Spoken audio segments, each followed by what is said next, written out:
it's gone! Little Bart. Little Lisa.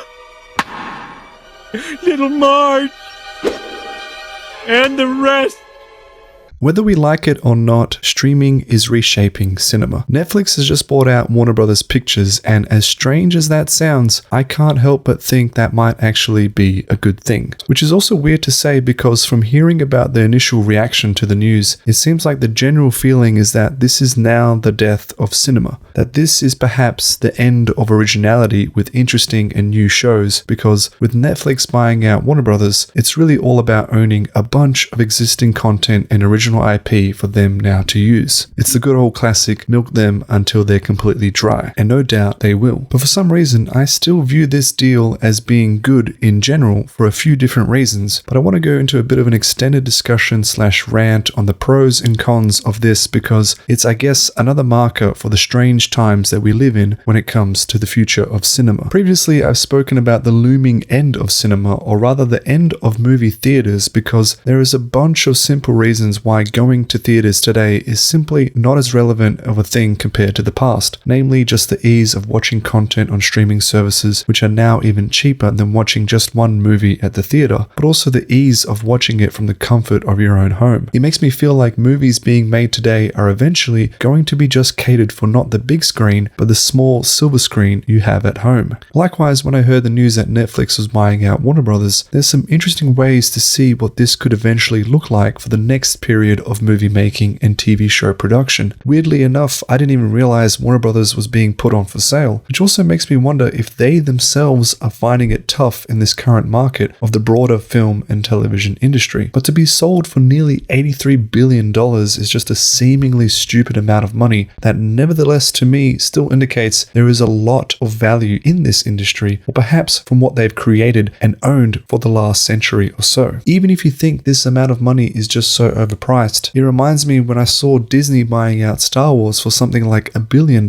which at the time seemed a stupid amount to me, but in the long run, they knew exactly what they were doing. But the main pro to me with a deal like this is that, number one, it actually shows a healthy interest in the current state of the film and television industry. For Netflix to purchase Warner Brothers for this amount is quite literally telling me that they clearly see the value in their content and with what they want to stream for people in the future. I mean, even in their tweet about this, they're talking about being excited to be at the helm for the next century of content. That to me signals a deeper interest and investment that they want to grow even bigger, or at least be at the very forefront of one of the major players in this space. Had Netflix not seen any value in continuing forth in such a space, they simply wouldn't invest. The counter argument to this is perhaps that Netflix was themselves in a bit of strife when it came to producing their own original content and IP to be able to exist with continuing their operations as it is, without having the need to acquire others' content to help boost revenues and profit margins. But that argument to me doesn't hold that much weight, because if they really were in strife, as much as they might be struggling to produce big original movies or TV shows as a brand, no company who's in trouble will go out on a limb and make such an extravagant purchase like this, even if it is an investment. Maybe you could say it's a bit of a last grab attempt to hook themselves onto a lifeboat as they themselves are sinking, but I feel like it's more of a case of a giant fish that's now swallowing what used to be one of the biggest fishes in the pond. Which brings me to my next potential pro for this, in that we, the consumers, continue to benefit from all of this. Yes, I realize that this is without a doubt the classic capitalistic mindset of just consume content, don't ask questions, consume content, don't ask questions, amongst this gigantic wheel of a corporation spewing out movie and show after movie and show, most of which is likely going to be reboots and sequels from previous IP. But even with all of that acknowledged and said, to me, this deal is still good for all of us. Why? Part of it, I feel, is because lately, as weird and perhaps disheartening as it sounds, the trends all show that more people are going out to watch content that's based off previous existing IP. Personally, I don't like all of this content, but there are still some shining gems amongst the rough. But besides that point, if that's what we as a society want to see and what we're willing to pay for, then who am I to say otherwise? The real problem isn't with the producers of this kind of content. The real problem is with the people who want to see it in the first place. The other part is that even taking out all of these reboots and sequels from existing IP, I still see such an investment like this as an opportunity for Netflix to genuinely make more money, which in turn affords them the opportunity to be able to make more original movies and shows. And yes, I do mean that genuinely. While I do believe no doubt they'll milk some of the existing content and IP, I also see the other side in that they'll still likely be interested in producing content that is only exclusive to them as a streaming platform, and which ultimately means more original content that together with the existing content we know and love, ultimately we as the consumer will benefit. And I know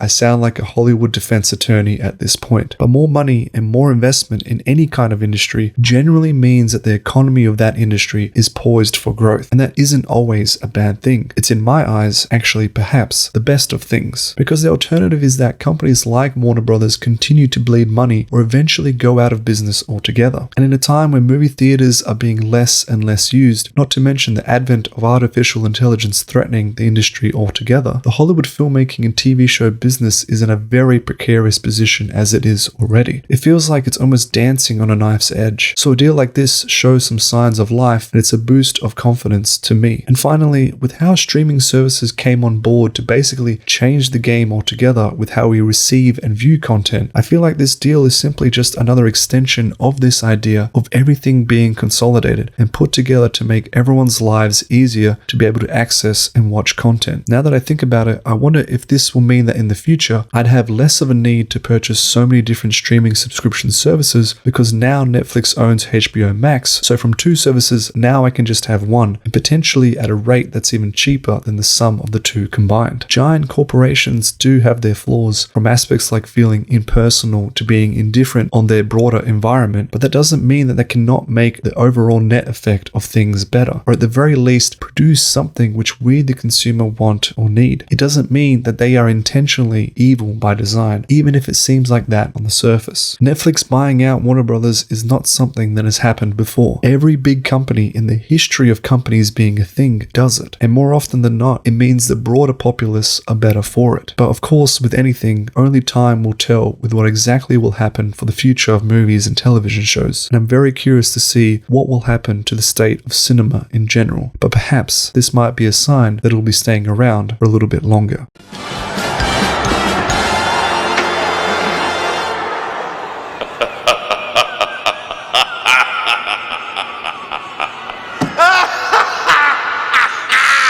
And just look how happy he is.